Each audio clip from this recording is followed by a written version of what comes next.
Today we'll be answering the age-old question, is Niko Oneshot real? Ha. No. Of course not. Oh really? How do you know? Niko is a video game character. Who cares what the story says? They aren't real. But how do you know? What would make you the arbiter of what's real and what's fiction if you truly don't know? Are you an expert in the composition of your universe? This so-called real world? And even if you were, how could you ever be sure that it wasn't the end result of another's grand design? What are you talking about? You mean like religion? No, I'm not talking about religion. I'm talking about the creation of fiction.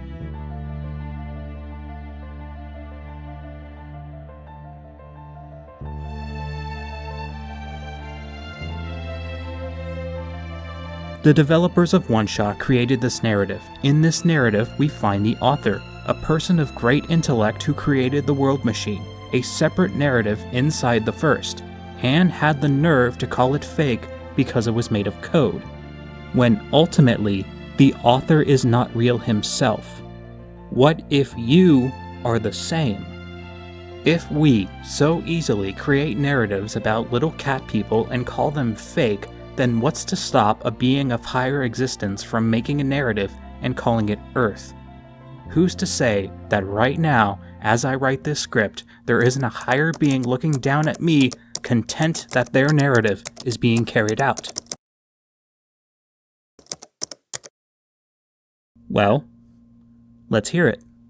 Hello again, people, and welcome back to the ultimate analysis of Oneshot. This series seeks to properly analyze and deconstruct the theme, story, and narrative of the indie cult classic, Oneshot. In the previous video, I recounted the events of Oneshot proper, the story of the original, in which in its conclusion you were asked to make an impossible decision. Sacrifice the life of a child in exchange for the lives of the people of this world, or choose the opposing option, sending the child home and dooming the people here forever. No matter what you picked, at the time, that was the definitive end of the game. In 2017, an update was released for Oneshot titled Solstice, which is what we will be covering today. Last time we saw the world of Oneshot, the results of our choice were clear and simple. If you chose to return the sun, bright and vibrant light would flood through the windows, allowing you to see the effects of your deed, but like Niko, you would not be allowed to fully benefit from its light. Niko is nowhere to be found. Niko was our tie to this world, and without them, we lack the ability to perceive the narrative any longer. If you chose to shatter the sun, the world would have ended, and an error message would have appeared, Savior not located, and then the game closes. Either way, the two outcomes appear definitive, so how could it be possible that there is more to this narrative? In part 1, I periodically mentioned the author, an elusive character which was known of by many people. The Clover file found inside the Oneshot folder contains instructions. The author explains that the world was hard-coded with a limitation which meant that once the narrative was complete, no matter the outcome, it could not be repeated, hence the name Oneshot. The only way to fully reset the narrative is to begin it once again or delete the progress which was already made. To reset the game, you must go into the game files, find the Oneshot save file itself, and delete it. And here we are, back at the beginning of our journey. Niko wakes up in the same bed. There is an endless darkness outside, but this time, Niko calls out our name, much to their own confusion. Niko is suffering from selective amnesia. Niko is having trouble remembering what happened, but the memories are still there and will return with time. The room is mostly the same, except the remote previously found on the floor is now gone. The door is still locked, so we still have to find a way to get out of here. Accessing the computer will ask for a password once again, but this time the password is in our documents folder. The Clover file is now gone and replaced by 4 password files, each containing a different page from the author. It was the author's advice that brought us here. The way I see it, the author had no way of knowing that we would return, but they left a follow-up message just in case we did. The message appears to be generic, but for some reason, every so often there is a letter in the message that is boldened and meant to stand out. Taking note of all of these bold letters and then placing them side by side will spell out the word solstice. The term solstice comes from sol, which means sun, and stis, which means standing. Solstice refers to a time of year where the sun is farthest north or south from the Earth's equator. The summer solstice marks the longest day in the northern hemisphere, or the start of summer. The winter solstice marks the opposite, and being the start of winter. The name solstice could be a reference to the two respective endings of the game. Summer solstice being if you return the sun, supplying the land with the most sunlight, or winter solstice being representative of not returning the sun. In universe, the word solstice would be referring to Solstice Day, a celebration referenced by the Children of the Ruins. This celebration is barely mentioned, but it seems to be just a time where people could exchange gifts and enjoy each other's company. This time around, the computer doesn't think to take us out of full screen. In the initial meeting of the computer and the player, the computer decides to take you out of full screen mode. This action accomplishes a lot of things. Establishing the tug of war over the game's narrative is one of them. The computer needs us to do something, and it's not prepared to ask nicely, and we might not pick the option that it wants. Knowing this, it seeks to establish itself as being in control of the narrative. It's a message with a feast of subtext. Yes, the computer was directly telling us that we only have one chance to play this game, but also, it is subconsciously telling us, hey, I'm on your computer too, buddy. Do what I say, or I might do something to you. The computer is an expert of its own programming, and the hard limitations which exist within. This development of the computer's hard limitations being subverted, combined with knowing that its memories have been lost partially, makes the computer afraid. It doesn't even try to intimidate you now, it just unlocks the door and turns off. Walking outside, everything is the same as it was before. The plant is crumbling, the refrigerator has a bottle inside, and the fireplace looks like it could be lit. But I'm not certain yet. The similarities from the first run only continue. ProfitBot is eager to tell us about the prophecy. Silver still believes the world should just die naturally. If you decide to make your way over to the mines, Silver will follow you again. But this time, a vision. It bears the same format as the vision we saw in that dark alley, all the way back in Refuge. The journal begins to glow with the same yellow glow of yellow phosphor. When Niko looks inside this journal, they notice a new page, a seemingly handwritten drawing of the tunnel Niko is currently in. The only difference being that the drawing contains a minecart. Walking over to the seemingly random black clover on the ground and reading the journal will cause the drawing to fall in line with your view of the world. The screen flashes and the minecart appears out of thin air. Silver and Niko venture further into the mines to investigate, trailing off course. But for now, let's discuss what just happened. Much earlier, there was a Black Clover file on our computer, which of course led us to deleting the game files and beginning the game anew. This file with the Black Clover disappeared roughly around the same time that Niko suddenly acquired this black journal. I believe the Black Clover file and the journal are one and the same, or rather an entity which can exist in our world as well as the world machine. This is an illustration which adds something to the world which was not already there. It simply appeared. So what exactly is happening here? Going off the assumption that the journal Niko is holding is the file which helped us escape the world machine's trap, we can go further and assume that the author knew more than they let us believe. If the player ever could return to the world, that would mean that the world machine's code could be changed or subverted. In the original narrative, we cannot save both Niko and the world. Things have changed. As we will learn in just a few minutes, the author was the creator of this world, naturally knowing any and all of the finer details which govern it. Code is malleable, dynamic, easily changed as long as you know what you are doing. I'm not a coder, and I have very little coding knowledge, but from what I can tell, coding consists of many strings, building blocks stacked on top of each other, eventually forming whatever program it is. From my understanding, it can sometimes be a real patch job. Changes in the code with mistakes or put into the wrong place could interfere with code that is already made. I think the proper analogy would be it's a big game of Jenga. Each alteration in the tower can make it less stable. These instabilities can manifest themselves as holes in the structure, or even tilts in the tower itself. This is what is happening. The author is making slight changes to the world. The world machine knows this, and now it's afraid. It essentially begs us to turn back, fearing for Niko's safety.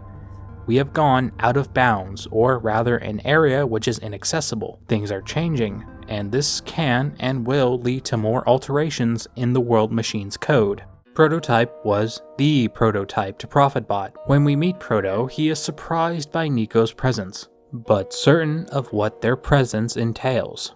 Proto is also suffering from a sort of memory loss, but it would seem that his memory is more salvageable. All we need to do is download his backup onto this disk he nonchalantly takes out of his head. Niko's reaction is hilarious, by the way. Without much explanation available, Niko agrees, but cannot access the machine to download the files. We need to calibrate this computer with the correct tasks assigned to the robots. After receiving his new memory unit, Prototype will attempt to bring Niko up to speed on what is going on. Comprehension error. To install Humor Driver, insert the correct CDs. What CDs? CDs now. This was the author's ultimate plan, their last gambit to save Niko and the world at the same time. It is at this point that Proto divulges the knowledge onto Niko that everything in this world is digital, meaning that everything and everyone that Niko has interacted with here is not real. This will spark a massive discussion in its own right. As far as I'm aware, Prototype is the least appreciated of the new characters in the Solstice route, mostly because of his personality. It's not that Prototype doesn't care, but more so has lived in seclusion for a long time, and is an adept at talking to people. After learning that everything in this world is a computer simulation, Niko is noticeably upset. They ask us why would we create a world that was designed to perish. Even after Proto explains the actual situation, Niko is still disheartened. If nothing in this world is real, then why would anything matter here? Sure, Niko is real, but how could they ever know if what they do matters? Niko is 8 years old, so I wouldn't expect them to fully be able to grasp the idea of different universes. I can only hope to do my best. This discussion is probably the most important discussion throughout this entire analysis. The discussion of real versus fake encapsulates several ideas, including the foundation of fictional narratives altogether. To fully grasp the idea of reality, I think for a moment we will leave this narrative and visit several others. The SCP Foundation is a collaborative writing project in which several authors create fictitious government documents detailing anomalous creatures and objects found throughout the world. There are thousands of stories in the SCP universe, and several of them play with the idea of narratives. The one that I will be mainly concerned with for the purpose of this example is SCP-3812, also referred to as A Voice Behind Me. The Volgun on YouTube does this story so much more of a justice than I ever could. He provides things like sound effects, voice acting, and such. A link to their video covering this SCP and the SCP document itself will be in the description. For those who are unfamiliar with the SCP universe, an SCP can be anything from an uncanny motel located in a non-Euclidean space, an arcade claw machine that only gives you sentient monkeys, or even a colossal malfunctioning destroyer located inside the big red spot of Jupiter.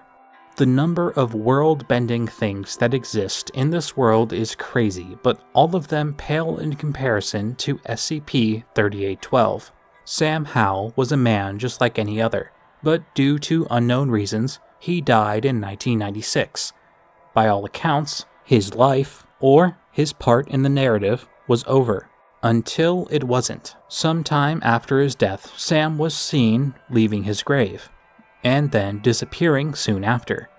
Sam was later found by the SCP Foundation, and it became apparent that he was suffering from more than just a bad case of death syndrome. Sam was suffering from schizophrenia, hearing voices, seeing things that other people could not. Standard Foundation procedure involves interviewing the SCP if it is able to respond to questions and is amicable. During the interview, it is clear that Sam's condition is getting worse. When he speaks, he feels like he is addressing a room full of people rather than the person in front of him. The number of people he can see and hear are growing every single day, and there isn't much anyone can do to help him. Sam states as such. He can now see thoughts of those around him, and the power is only scaring him more. He talks to one of the visions specifically. He regards this specific vision as someone who used to be above him, but is not anymore. Sam pleads with this vision. The vision is the person who resurrected Sam and the person who began this process of changing him. The vision itself looks scared. Sam is scared as well. Sam eventually ends up leaving the interview via spontaneous teleportation. Sam Howell, or SCP-3812, is a reality-bending SCP. His appearance after the incident has become less and less humanoid over time, and his powers of bending the fabric of reality have only grown stronger and stronger. The purpose of the SCP Foundation is to secure, contain, and protect against these harmful, anomalous things. But it soon becomes very apparent to the Foundation that they could do nothing to stop SCP-3812. This SCP has carried out many catastrophic reality alterations after it left the Foundation. These changes include, but are not limited to, causing an entire island off the coast of California to disappear, erasing the entire country of Mongolia for 3 days, okay, weird, the complete erasure of several of the world's governments which had discovered SCP-3812, and finally the complete removal of a key emotional concept from the universe, something that is integral to human consciousness as empathy. The sheer scope and scale of SCP-3812's powers would likely mean the destruction of the world, but fortunately for everyone else, Sam is no longer lucid. Everything he does is purely an act of impulse.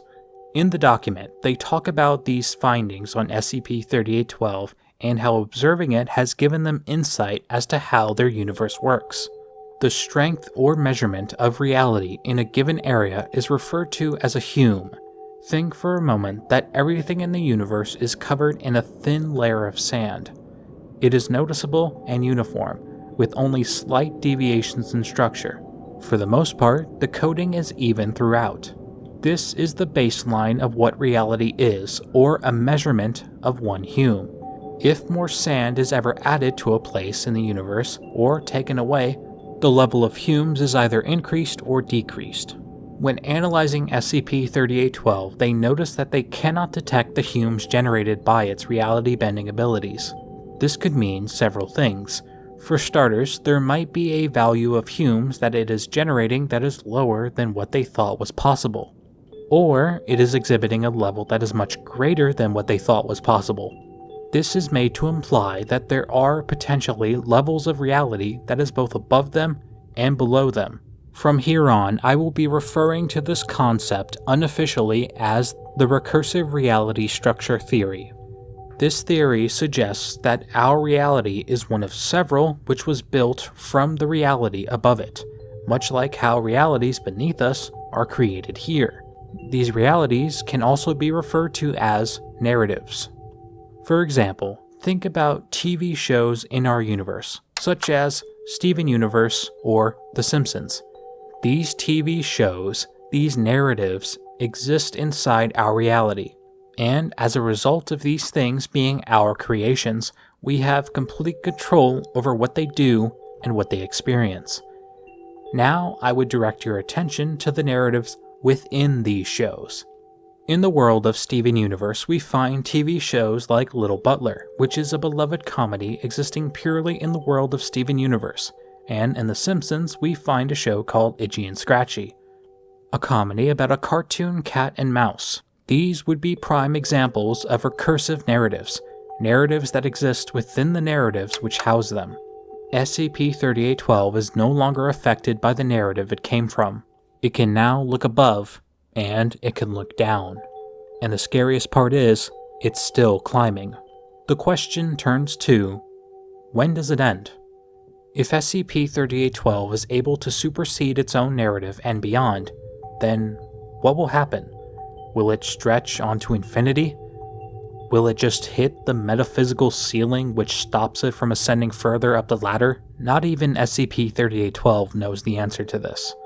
Eventually, the Foundation receives a message on one of the secure servers. The creator of this message claims to be the creator of their world, Narative. The world we live in has rules and regulations, which we refer to as the laws of physics and chemistry and such. This person created our universe, and by process of elimination, created SCP-3812.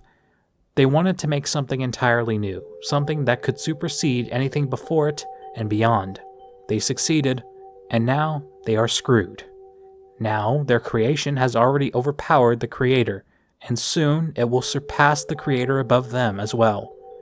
No matter what they do, they cannot seem to find a way to unmake SCP-3812. Eventually, SCP-3812 becomes fed up with their situation.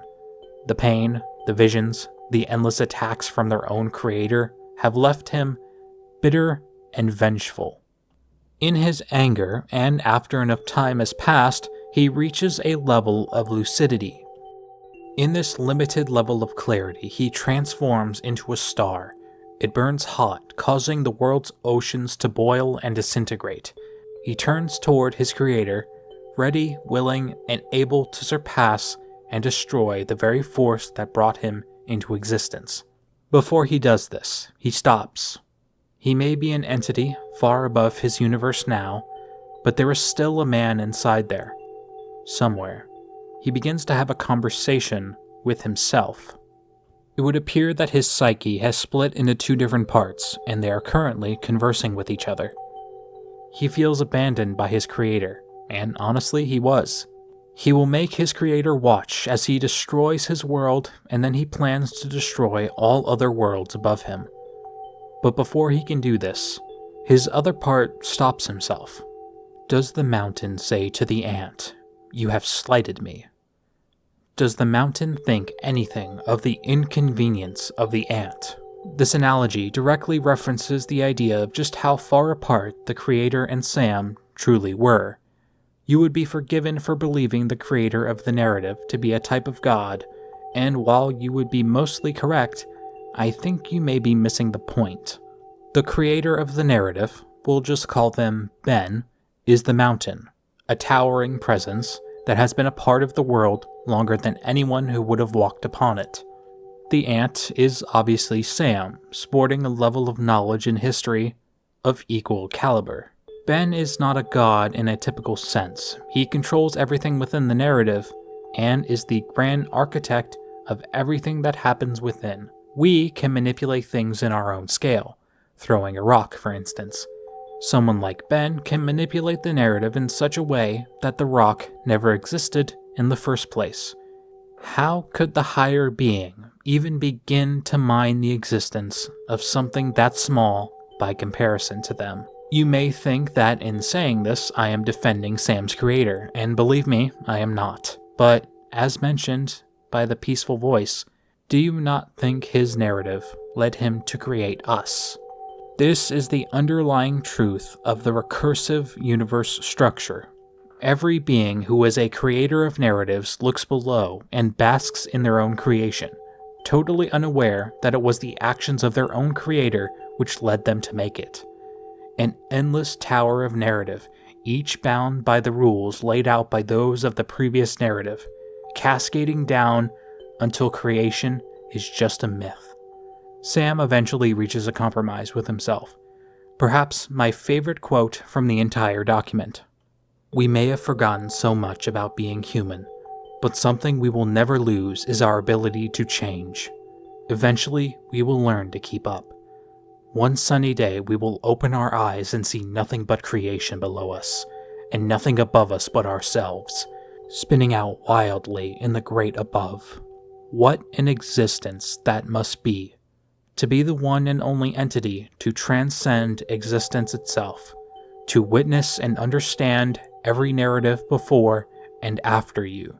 If you're still here, first of all, thank you. I could easily see a lot of people clicking off when I start randomly talking about SCP. Secondly, now we can turn back to One Shot and make sense of it all.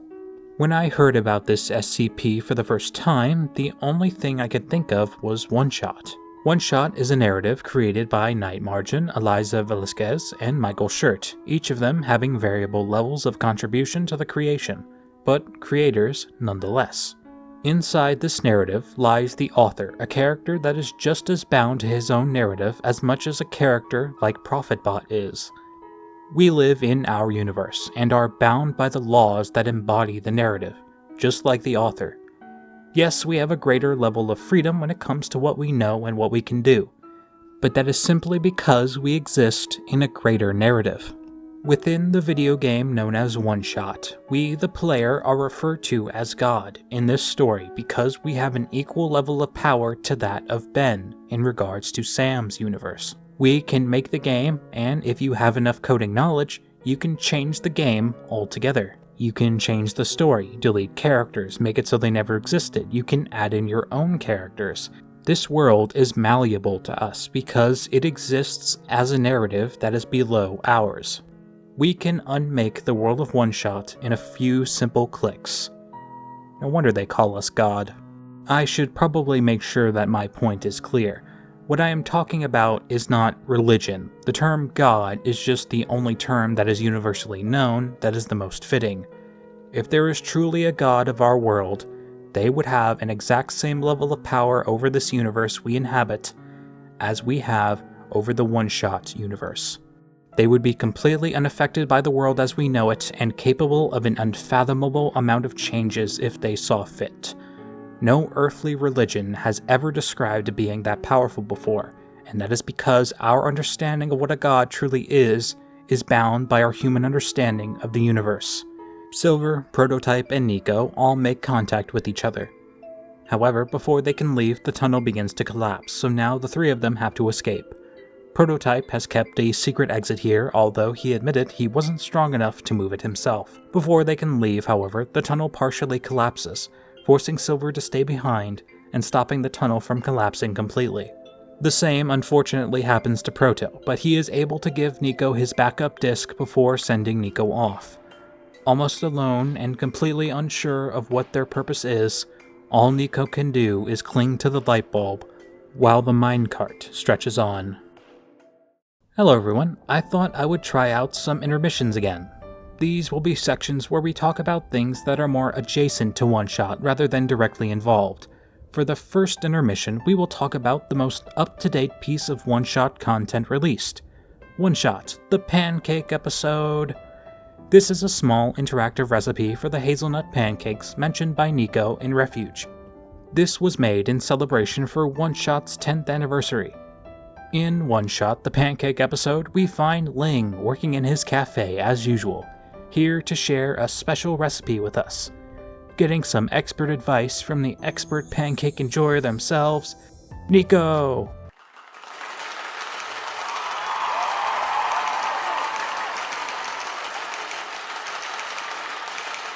Yeah, Niko, yay, look at me. Get out the way, bitch, I can't see Niko. Sorry. Like I said, the pancake episode is meant to show us from start to finish how the hazelnut pancakes were made, and the recipe gets pretty in-depth. It begins by explaining to us that we have to roast the hazelnuts and how we properly need to create the caramelizing mixture. The entire game plays out like a segment from a cooking channel, complete with a live studio audience. This game plays more so like a visual novel than how the base game plays. There are no real puzzles or anything, just cutscenes that play moment to moment that describe how to make the pancakes. Thankfully, the creators had the proper foresight to include conversions for certain measurements.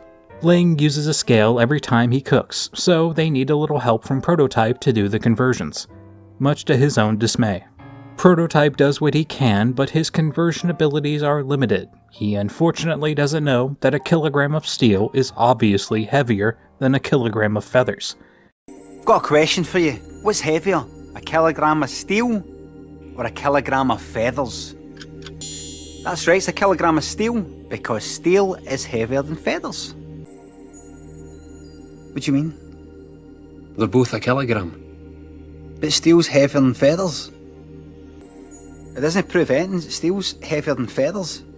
I know, but look, they're both a kilogram, right? So they're the same. I wouldn't want to look at the size of this. That's cheating. No, they're the same no, weight. It's a kilogram. Are you alright? I don't get it. I should mention, this recipe is sort of a retcon. In the cutscene where Niko talks about these pancakes, they mention how the hazelnuts are mixed into the batter and fried with the pancakes, while here they are put on after, along with the syrup. Perhaps the change was made just in case the person doesn't like hazelnuts, but then again, who doesn't like hazelnuts?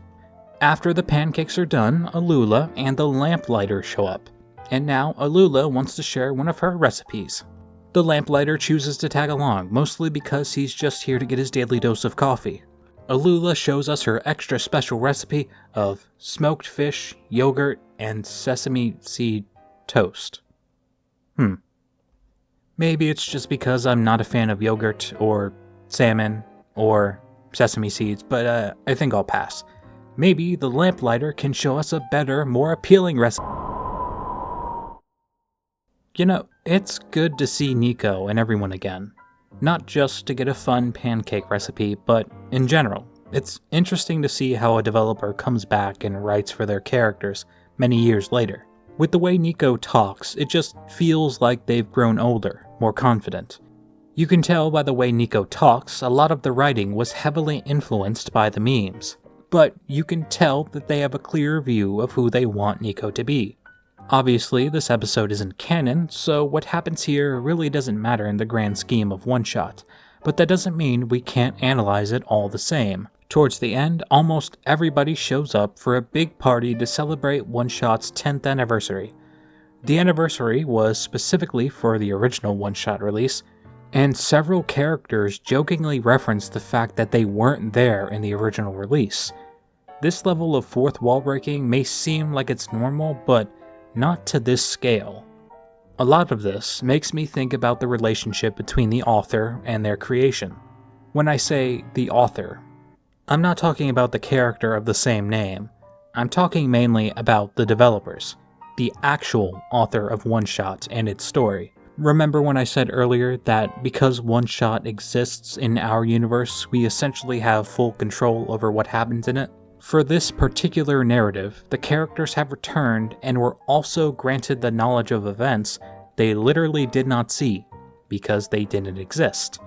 Whether it was for a gag or just to give the characters something to talk about, this is how powerful the developers are. This is the level of power that a creator of a narrative can have. No one even realizes how messed up their situation is. To think back fondly and remember a time where you literally didn't exist so nonchalantly is almost horrific, and yet, as the arbiter of the narrative, it's just a funny little joke. No, seriously, it's all a joke. They seriously reminisce about a time where they didn't exist. Not only does the author, and again, referring to the author of the story, not the character of the author, not only do they have the power to bring the characters here, they have the power to grant them knowledge that they wouldn't normally have, and on top of all that, make them feel a specific emotion about the previously stated knowledge. But anyways, let's see how canon Niko is holding up. Not good, Bob. Not good. The minecart takes Niko directly to the Guardian of the Glen, but unfortunately the blocks have infected here as well. With some of the pathways blocked by blocks, Niko's only viable route is to the home of Calamus and Alula. Somehow, Alula is not lost like she was in the original game, most likely due to the literal narrative changing as a result of this run. Niko needs to get to Refuge, double time now that all of the squares are here, so Alula and Calamus offer to take Niko to their friend who has a flying machine. The three of them make their way over to the cave, and once again they see a vision, this time of a more humanoid figure. Like before, by standing on the conveniently placed black clover, opening the journal will reveal a boat, or more accurately, bring a boat into existence before everyone's eyes. They take the boat to the cemetery, and instead of worrying about their next move, the children of the ruins pay their respects to their mother. It is something the children have made peace with, even though they still admit it's hard to be without her. As before, Niko can only stare, more than likely thinking about their own mother. Moving south, we find the source of that vision, Cedric, the second of the author's children, and the most closely resembling him too. Cedric is momentarily mortified over the fact that Proto might be gone forever, until Niko shows him the backup drive. There is this interesting back and forth between Niko and Cedric regarding the flying machine behind him. Niko calls them planes, as in aeroplanes, which is funny, and it displays how different two people can approach the same type of tech. Cedric appears a little slighted by the idea that the flying machine was also invented in Niko's world. Ah yes, this is one of my father's best inventions, the flying machine. Pretty impressive, don't you think? In our world we call them planes. What? Unfortunately, the totally amazing and totally original flying machine needs some parts.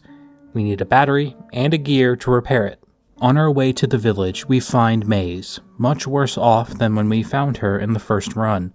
Her face is veiny, and she is clearly struggling to keep the land from falling into the sea. The utility of these vines are needed, as Niko cannot pass into the village as the bridge is destroyed.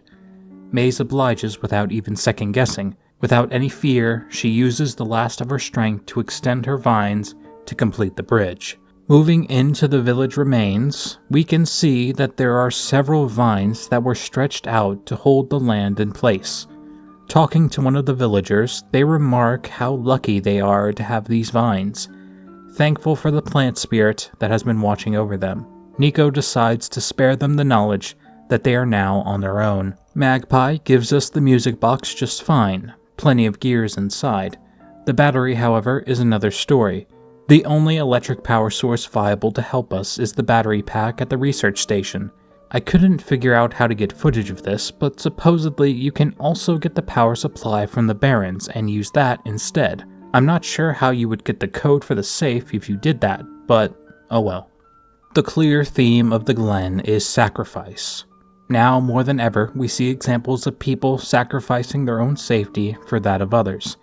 No one knows what is happening, and if anything, they are only surprised by how fast the cataclysm came, so technically, this is something that people knew would happen eventually, but could never be prepared for. When giving the parts to Cedric, Niko laments over the fact that we had to take the battery from the robots. Cedric tries to cheer them up by simply stating that they can return it later. I don't think that Cedric actually believes this, though. The world is deteriorating faster than before, and there is a good chance they won't get the chance to return the battery if they fail. Cedric also laments over needing to break down one of his father's other inventions to fix the flying machine.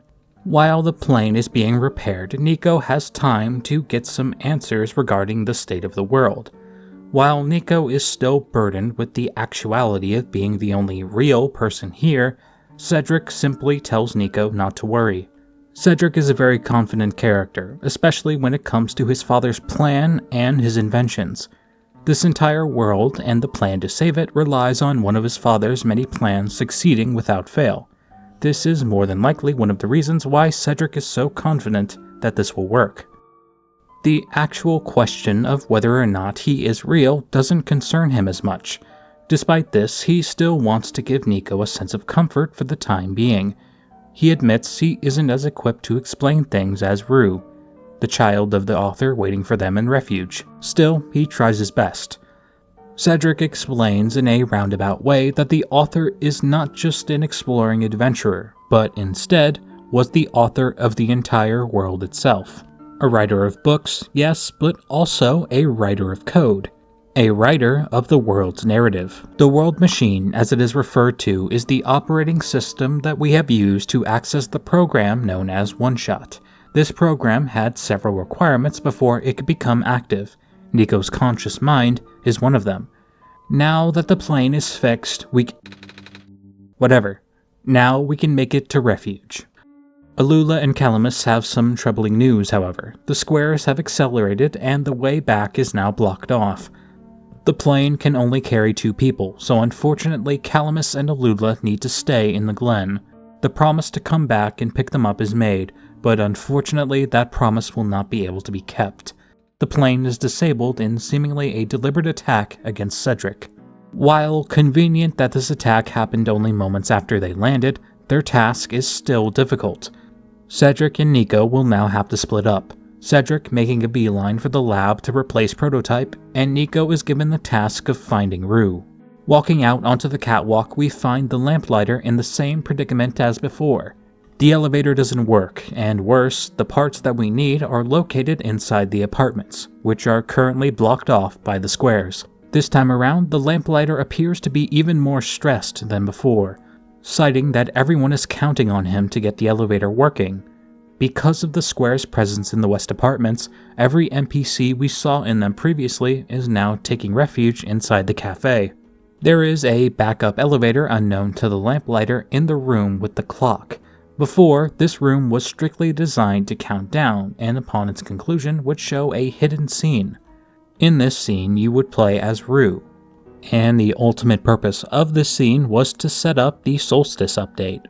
After they reach the surface, Niko walks out of the elevator, but the lamplighter naturally wants to go back up to grab the refugees. But before the elevator can leave, the blocks attack again, locking the elevator in place.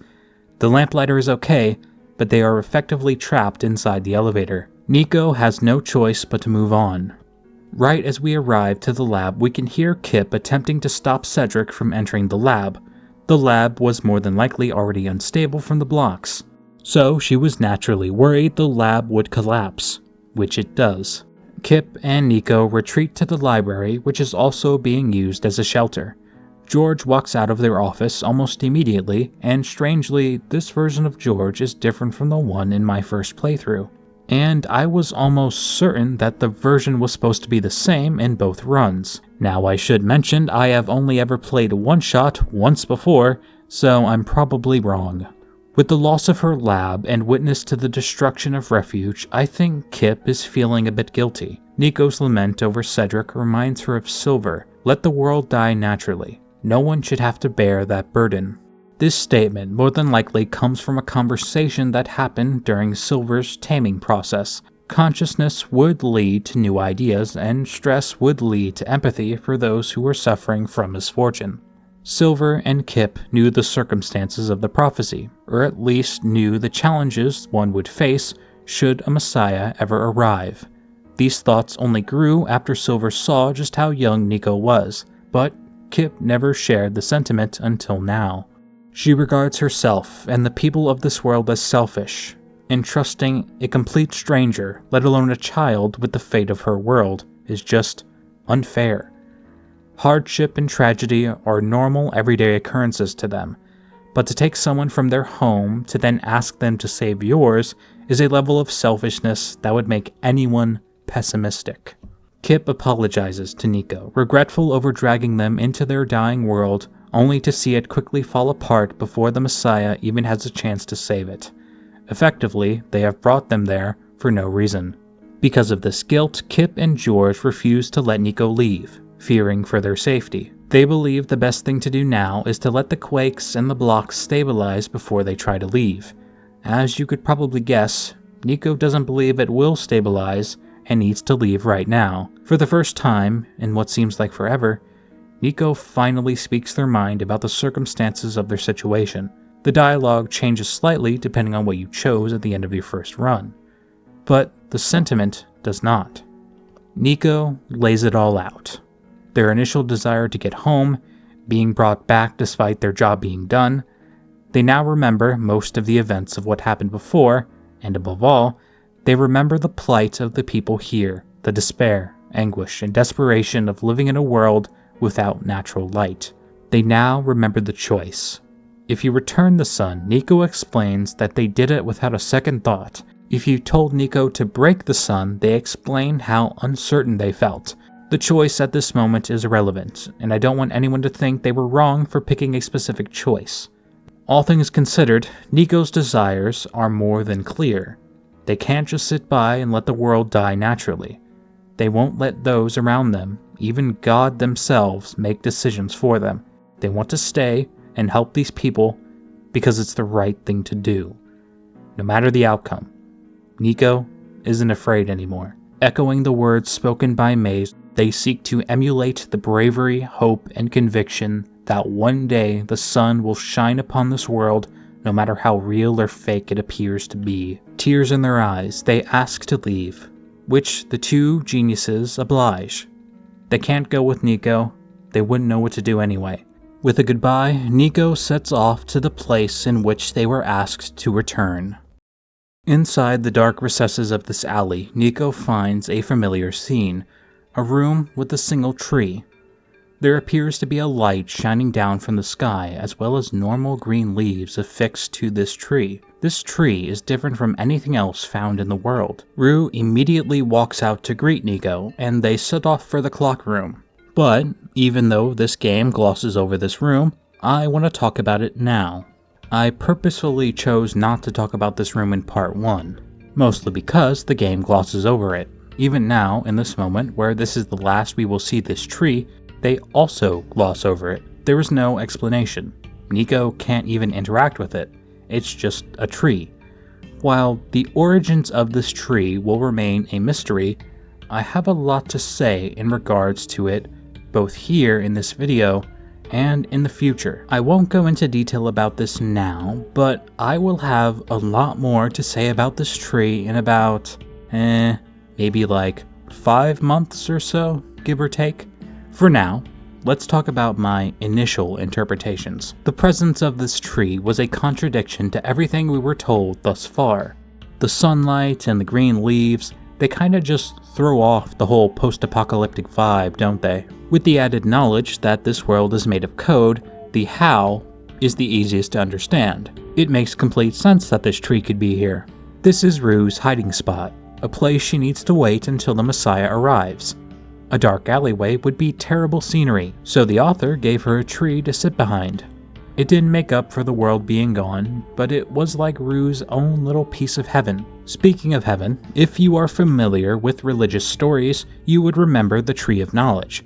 Cliff Notes version, Adam and Eve lived in a paradise known as the Garden of Eden.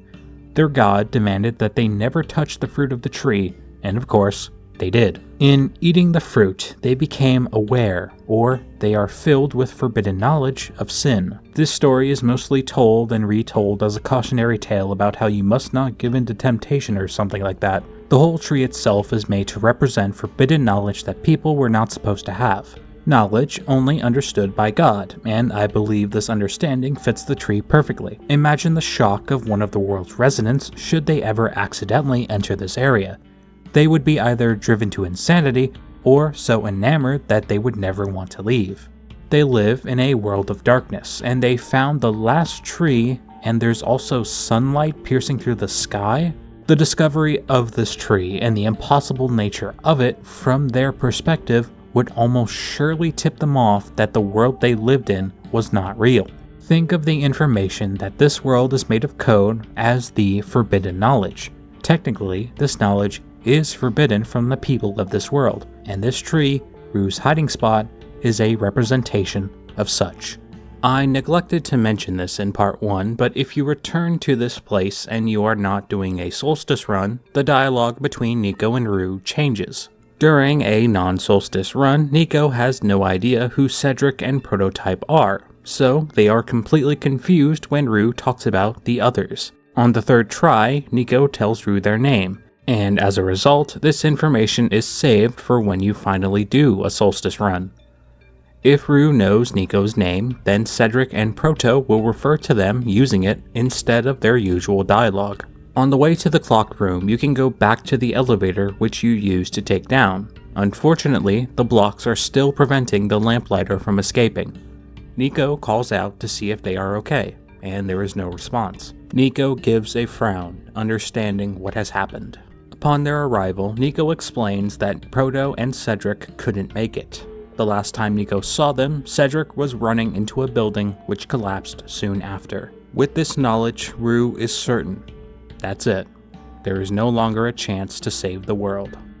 Rue, Cedric, and Prototype were all needed here to pass through the doorway, and with their absence, the two have nothing to do now but wait for the end of the world. Rue wants to look at something nicer when she goes, so she asks Niko to take her up to the top building so they can look out into the city from the catwalk. Rue would go on to explain how she would come up here often to think about the people in this world, the stories which the author crafted for them to live. Rue takes the time to talk about the irony of their situation, and how the actual programming of the world machine itself is what led to its own destruction. The world machine is responsible for bringing Niko here, taking them from their world and making them a temporary part of the world machine. The logistics of how the world machine can do this, or why Niko specifically was chosen, are left unknown, but for now, the plot has been explained in totality. Prior to this moment, the actual story was cloaked in abstract mystery and misunderstandings. Even the concept of being tamed was not fully understood until now. Now, of all times, at the end, we now have all of the pieces to this puzzle, being programmed just like any other robot in the world. The world machine was also subject to the rules which govern robotics, the 3 laws of robotics. The most notable one states that a robot or AI cannot harm a living being. The world machine understood this and its base programming, but was given the task to bring Niko here, and as a result, thrusting them into danger. The contradiction and the eventual cascade of the world machine's psyche is almost a one-to-one in regards to Silver and her situation with Kip. Perhaps this is why the author was able to help Silver, or maybe the experience of Silver's breaking point was what finally tipped the author off to what was happening. The exact timeline is unclear, but what is clear is the world machine always wanted to keep Niko safe. Rue is a very caring person. She seems more so upset over the fact that Niko will not get to leave, over the fact that her entire world is crumbling around her. The plan laid out for her has failed, and she can't even blame anything because everyone did their job correctly. Cedric, Proto, and Niko all completed their parts as intended. The world machine breaking down was just too much of an obstacle. After their conversation, Rue and Niko decide to go back downstairs. And luckily, Proto and Cedric are waiting for them. They explain that the lab was heavily reinforced, which allowed them to survive the cascade. Now that the 3 children of the author and the Messiah are here, they can bypass the world machine's code and make contact with it. The only way to get to the world machine is through this door locked behind a colored mechanism. The solution to this puzzle is one of the more interesting ones. On your desktop is a file which contains 3 separate folders, each pertaining to one of the characters here with Niko. Taking the files out of the folder will remove the character from the game altogether. You must then place the character file inside their correct position. After the characters are in place, Niko can enter the author's room, literally utilizing a backdoor in the game's code. After entering the secluded zone, all you have to do is continue forward, and Niko is now face to face with the world machine. Hello, and welcome to Intermission 2, where we will talk about an interview of the one-shot dev team. Usually, whenever I shout out a YouTuber, it's because their work had a profound level of assistance on mine. This specific instance is slightly different because it's a YouTuber I subscribe and watch. Fox on the internet is a YouTuber who talks about a lot of niche video games. He has this particularly interesting style where he shows a time-lapse of his own fan art for the visuals. The videos mentioned will be in the pinned comment as well as his channel. If you could, go check out his content, I would really appreciate it. Fox presents several queries regarding the lead up to the game's initial release, most notably inspirations. The games that are mentioned include I'm Scared, a pixelated nightmare, a horror game that uses several fourth wall breaking tactics to make you believe there is a malicious entity inside the game. The other mentioned game is One Chance. One Chance in particular inspired a lot of one-shot's integral themes. Some people in the world of One Chance either give up hope in the face of their impending doom, or work vigorously to stop it from happening. There are instances of characters fighting tooth and nail for the sake of their own survival, despite how grim the circumstances. If you haven't played it, you essentially play as a doctor who thought that he discovered a cure for all diseases. This new organism begins to eat all living cells on the planet, and all life on the planet begins to drop at an alarming rate. On paper, the way to get the good ending is very simple. You just keep working until you find a cure. However, when you are faced with tragedy after tragedy, Carrying on might seem like a tall order. Several people who know the main character decide to just give up. The game ends with you and your daughter sitting on a park bench, with the well-being of everything else around you being unclear. This is regarded as the good ending, but the circumstances of it make you truly question at the end whether or not it was all worth it. Sure, the main character is responsible for all of this death, but when the cure comes too late, it makes you wonder if life was even worth saving. One Chance is a pretty solid game. It takes about 15 minutes to complete, and there are several endings, each more depressing than the last. I would definitely recommend it. Another question involves the reasoning behind the Solstice update altogether. In the beginning, the specifics of the Solstice update were very freeform. At one point, they thought about having you play as the author rather than Niko, and Niko themselves wasn't initially a part of the update. The idea of giving a game a final canon ending after making the player choose between two bittersweet endings could be considered contrary to their initial goals. By itself, the base game feels more bold, like it's trying to say something. Life doesn't always work out, and happy endings rarely happen. They go on to mention that Proto, or at least the preliminary version of Proto, was initially supposed to be an NPC you would meet in the Barrens. I could imagine that they were meant to give you all of the vital information that was on the notes in this area, or maybe they gave you information that wasn't in the original run. The next question is about projects that the devs worked on prior to Oneshot, and the example that stood out to me was a Humaniki-style fighting game. Finally, towards the end of the interview, the devs go into several little-known facts about the game, some of which are not even on the wiki. For example, the flavor text in the library changes every time you select it, allowing you to get several different combinations of the same words. Ultimately, this was a fantastically conducted interview. Seriously, if you have enjoyed anything that I have made in the past, then I bet you'll like That Fox's videos too. Like I said, the interview will be in the pinned comment, so go check that out. Niko walks into a room of monitors. On each we see glimpses of memories of our time here. It is revealed here that the world machine has been watching us everywhere we go. This is where they live, a sort of control room area, in which they have a similar viewpoint compared to us. A top-down perspective, a godlike view where they can see almost everything. This perspective of the world machine has me thinking about the overall privileged perspective that the player has over the world itself. This is what we see, and because this is how we see the world, we can obtain knowledge about the world in a higher degree compared to Niko or any of the world's inhabitants. Niko is limited by their position in the world. They can only see what's in front of them. An analogy comes to mind. Imagine you're standing by a lake or a small pond. There's fish swimming in the pond. You look down at them and you see them swimming all around, doing whatever a fish does, but they never look up at you. Obviously, if you disturb the water or try to reach your hand in, they will swim away, because they think you're trying to eat them. You could grab a fish, pull it out of the water, look at it, play with it, do whatever, and then throw it back, but still, no matter what, the fish will only ever swim inside of its pond. It doesn't matter what you do to the fish. You could put a fish in a fishbowl and try to teach it math, but it will only ever be a fish. Now, think of every single inhabitant of the world machine as a fish, and you are looking down at the fish inside of their pond. This is what it means to be a being of higher existence compared to the fish. A being of higher intelligence compared to us would look down on us with the same level of perspective. The reason I give this analogy is so I can more properly convey the world machine's role in all of this. The world machine sees the world through these monitors. They look down on every single NPC in this world, and as a result, they see nothing but all of the shortcomings and inadequacies that would remind the world machine that none of these people are actually real.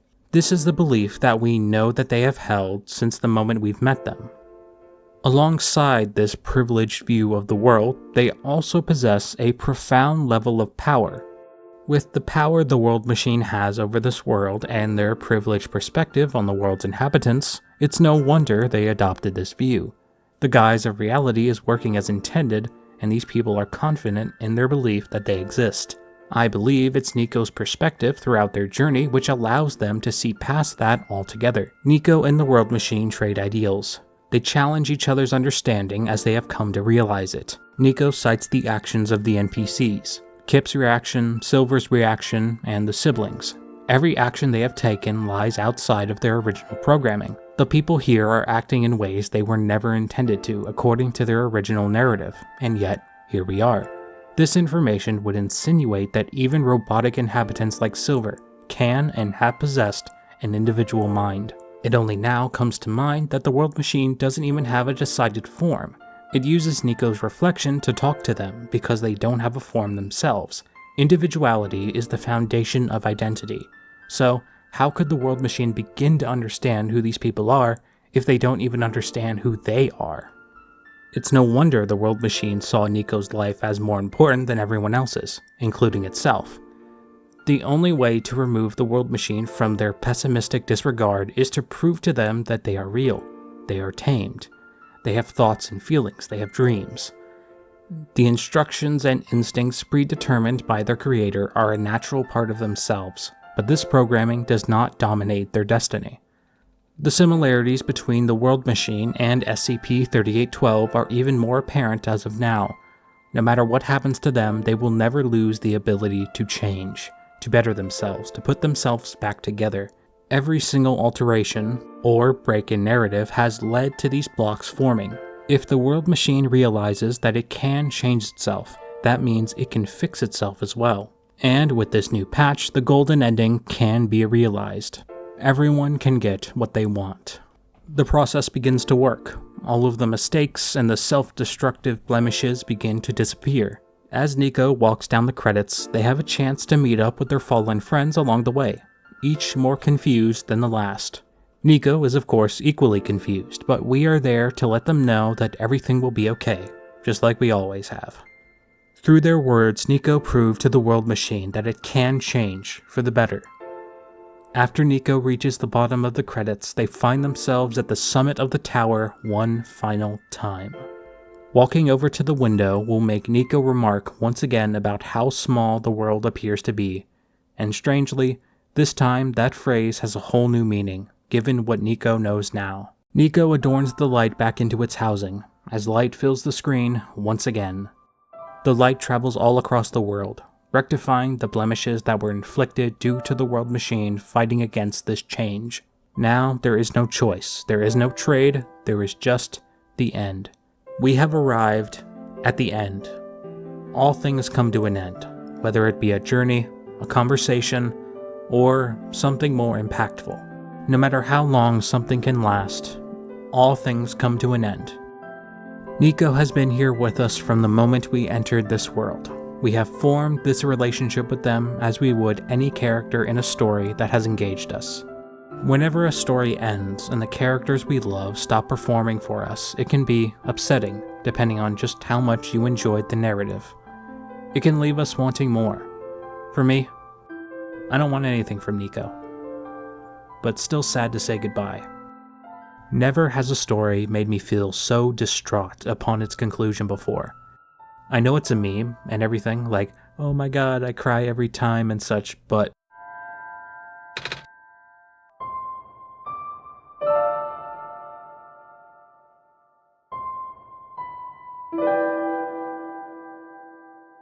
this scene hits me like a truck because it feels like I'm losing someone I care about. It's time to say goodbye. Niko sees the way home, but they aren't so sure of what to do. Their mind is still preoccupied with the question from earlier. If no one in this world is real, then what will happen as soon as we leave? We assure them, no matter the circumstances, no matter the time that passes, these people will continue to exist as a memory that we will take and cherish until oblivion comes to take us. This is all true. No matter what happens, no matter what you lose, you will always have your memories.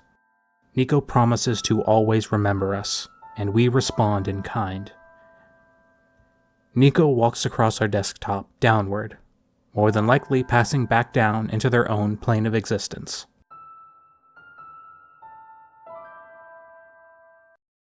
This has been Oneshot, a game that was initially made in a month by a group of friends who just wanted to make something great. Out of all the games that I love, this one is at the tippy top, because it's heartwarming, heartbreaking, and it's so much more intelligent than I think anyone realizes. With the completion of the Solstice route, we get a full explanation of taming and what it means to be tamed.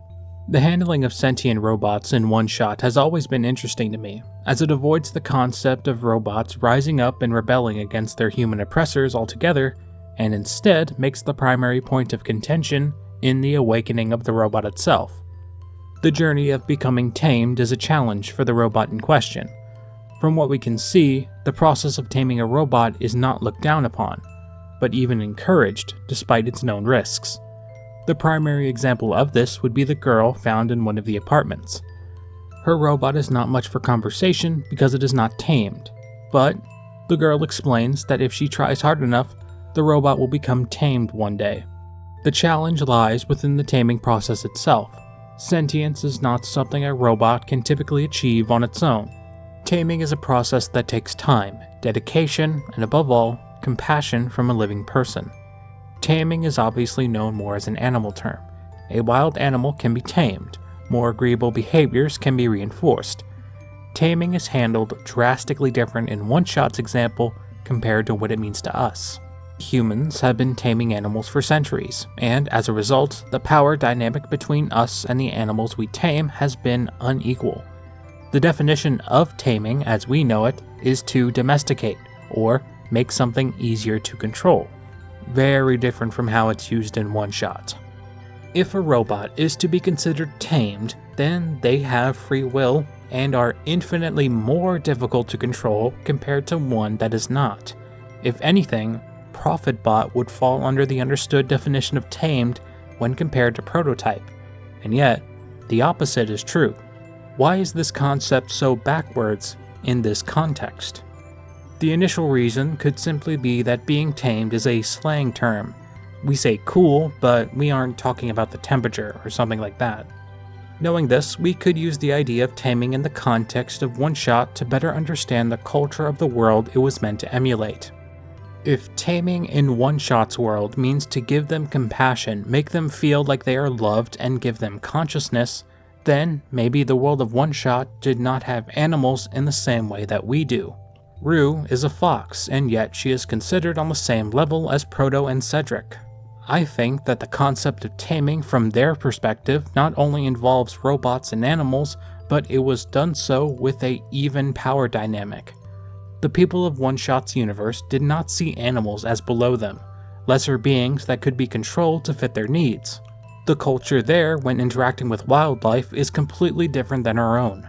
Instead of teaching a dog to sit and play dead, they would teach a dog how to identify its reflection, or how to communicate with language. Elevate instead of subjugate. Now, I think it's a good time for us to talk about the star of the show, Niko. More specifically, Niko's home. Let's see if we can pinpoint the location of Niko's world in regards to both our own and that of the game. I will of course be referring back to the recursive universe structure theory. We know that Niko is from another world, but where does that world lie on the infinite multiversal ladder? Oh no, it's okay, Niko. You can't see this ladder because it exists outside of creation itself. Yeah. Quick recap of the theory. The world you live in is one of several potentially infinite worlds, each a product of the one above it. The world above can be so incredibly complex that the laws of physics in our world can be seen as simple as 2 + 2 by comparison. The inverse applies to any world below us, and as a result, the world below is incredibly malleable to the world above. Any piece of media, either video game or book or TV show, can be considered this. Our world, more specifically the writers of those stories, have absolute control over the worlds they create. The world of Oneshot the game absolutely falls under this category in this example. Oneshot is a video game that exists in our world, so the creators and we, the fans, can decide what happens in this world. If we wanted to, we could go into the game files and make it so a specific character never existed just by removing their files. Technically, we momentarily do this during the climax of the Solstice update. The craziest part is, the other inhabitants of the world would not be allowed to know of their disappearance unless we allowed them to. So now we come back to the question, where is Niko from? As we have seen in this world, technological advancement is not an indicator of how far up a universe is. In a lot of ways, this world that is devoid of a sun can be considered beyond us in technology. Let's go over all of the possibilities. Niko's existence could very well have been a part of the author's grand design. Maybe Niko comes from a universe below the actual world itself, a separate creation of the author that was used to carry out the prophecy. When Niko says goodbye, from our perspective, they travel downwards through our screen into a place that was previously considered the void. The limited information that we get in regards to Niko's home could also be an indicator of their world's position. Niko's dreams and their knowledge of their home only exist as still images, trace fragments of information. Sure, you could make the argument that Niko is simply dreaming, but a common theme of lesser universes is, as you go farther and farther down the metaphysical ladder, the universes below become less and less complex. Think back to the Itchy and Scratchy example from The Simpsons.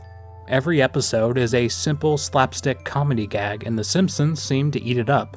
The only reservation I would have about Niko's world being one below is, why would the author bring someone from a world below him when he could have just been the prophet himself? So, you're gonna have to bear with me, okay? I'm going to try to explain my reasoning as best I can, but even thinking these thoughts myself, I feel like this might be a little bit too complicated. Okay, here goes. When the author was still alive, he lived in his own world. When he made the world machine, the world that sprouted from it became its own, and therefore was a universe below theirs. So, if the world machine requires a conscious mind to function, the best chance to make it work would be to grab someone who also originated from a world below the author. So the author chose a world that was below his and took someone from it, allowing them to fulfill the role as Messiah, purely because they were from a universe of equal complexity. This isn't a cut and dry case, however. You could still make the argument that Niko was from a universe more complex as well. I'm sure that a lot of us initially thought that Niko's world has a sun like ours, so therefore, their complexity would be the same as ours. Niko describes the sun as a ball of fire in the sky, and that description would be comparable to our sun as well. A sun similar to ours would mean a solar system, and potentially even more stars. And as we know, the world machine doesn't have stars. The reason why there aren't any stars is more than likely because there's less information in this world. For information to exist as we know it, that information must be perceived by an observer. So, maybe for the world machine to work at all, a higher being of existence was required. This would mean that Niko would have greater agency compared to the other inhabitants, which they do. Niko is the only person in the entire game that can talk directly to us. That rule is never broken, not once. Even the author can only communicate with us indirectly. I would argue that this extraordinary way of communicating with us would be grounds for Niko being of a higher existence than the world they were brought to. The only thing I know for sure is that the world machine is a world that is below us, because it's a piece of media that exists in our world. Where Niko's world lies is still a mystery, but I'm curious, what do you think? If I had to decide, I would wager they were from a world that was adjacent to us, putting them above One-Shot's world. We come back to the question I posed at the very beginning of this video. Is Niko One-Shot real? I would say after everything I've gone over in this video, the line between real and fake could not be more ambiguous. One-Shot comes with a revelation, an incredible idea that blurs the line between fiction and otherwise. We would like to think that our grasp of real and fake are absolute, definitive. But how could we believe this when masquerade and fantasy is within our culture? Our culture has developed these stories, simple and complex. The narratives we weave around people who don't exist inspire so many things. Art is the #1 idea that brings humans together. It doesn't matter who you follow or who you support, you will always be enthralled into an excellent story. Why is this the case? Because it makes us think. It stimulates your brain, it gets your mind racing with ideas. These stories captivate us because they are pieces of new information. In the end, it's all just information. In the end, we are all the same. Direct your attention to the author. He created an entire world all his own and left it knowing that he would perish. Now he exists only as a memory in the minds of the people who inhabit this world. No matter how great the accomplishments of the author, he faded away, like all things do. This is the fate that awaits everyone, and that's okay. You exist right now as a living person, but one day, your life will be nothing but a tale, a story, a narrative to be passed down to your loved ones. The world existed for billions of years before your existence, and the world will continue to exist long after you pass. After you return to the earth, your mind and body, your life, everything you do will be left behind as information in its purest form. Perhaps your story will be altered to be more favorable, based on the teller's bias. Maybe you will be remembered for your many accomplishments. No matter what, when you leave this world, you will exist only as information, a memory, exactly like the memories you made with Niko and the people of this world. Knowing this, that your life is a narrative that will come to an end, and nothing you leave behind will be physical. Could you ever judge this game and call it not real? You are information. Your life is a narrative, just like Niko's. Your life could inspire, and it can teach, and you can give rise to new narratives as well. With all that being said, love narratives, because one day you will become one, no more real than the ones which you read in your favorite storybook. Well, that's it. At least, that's all I wanted to say. One shot. Good game. Thumbs up. Very cool. I would like to thank the developers who made One Shot. Your game changed the way that I see the world, and I wanted to finally express why I care about it so much. And to you, the people watching this video, I wanted to thank you. As always, I want to wish you all a happy new year, and thank you all for the support you've given my channel for the past year. This year alone, the channel received over 6,000 new subscribers and over 640,000 views. And I can't wait to thank each and every one of you when we finally hit 10K. Thank you all so much for watching, goodbye, and Happy New Year.